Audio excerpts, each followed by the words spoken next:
back, wood lovers. It's Tommy's Tonewoods, and we are back from our Antipodean adventure. We've come right back home, and today we are looking at English oak. But wait a minute, oak isn't a tonewood. That's right. However, we're not looking at just your average English oak today. No, we are going 5,000 years back in time, and we are looking at ancient Fenland Black Oak, also known as Neolithic Oak, also known as bog oak. I like black oak. This is just madness. This is just some utterly glorious Fenland Black Oak. Whatever the hell you want to call it, it is just so nice. And it's just, yeah, I love this wood. So what exactly is it and why is it black? Why is it ancient? Well, about 5,000 years ago, down in the old Fenland Basin, the East Anglian Basin, down kind of Norfolk way, there was a massive oak forest.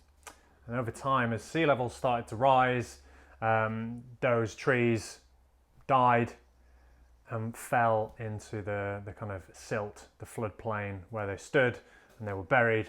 And over thousands of years, in those kind of anaerobic, oxygen-free conditions, the oak was preserved. It didn't break down, it didn't rot, and the minerals, and combined with the acid in those kind of bog conditions, reacted with the tannins in the oak, turning it jet black.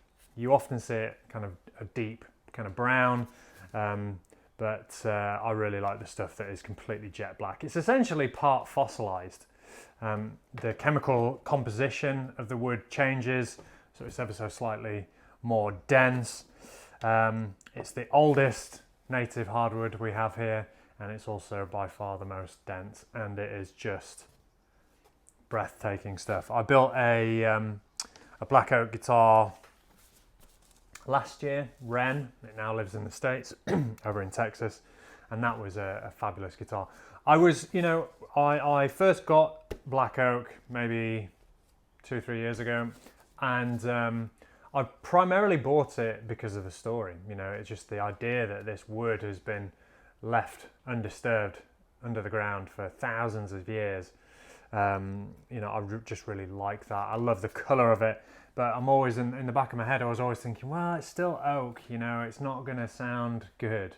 But I was wrong. So let's give it a little tap.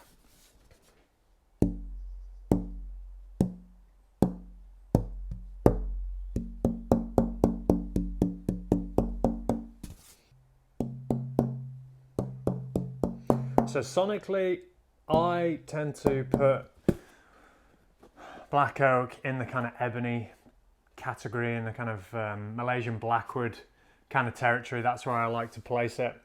It's not ringing quite as much as something like rosewood.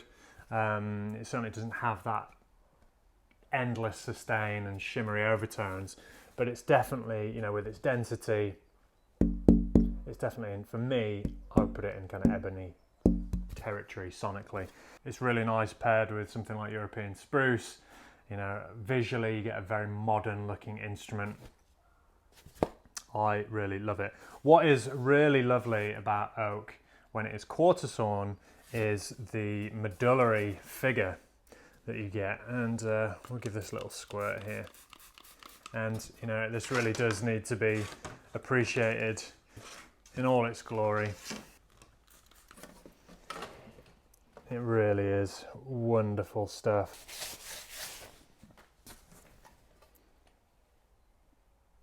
Hopefully you can pick that up. There we go. That kind of tiger striping. It really is amazing. And that jet black, deep brown.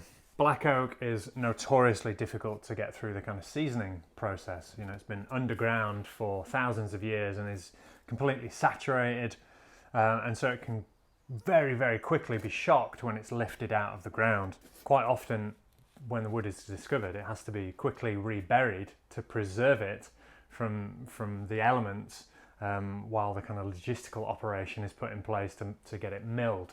it can really spoil very, very quickly, so I am told.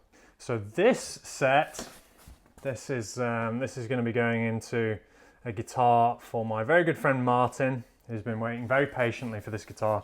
It's going to be a guitar for his 60th birthday next year, and I'm very excited to get building with this. I really love working with black oak. It's a beautiful timber to work with, really nice to be using. An English hardwood as well, and one with such amazing provenance. So I'm currently trying to bring some more of this in.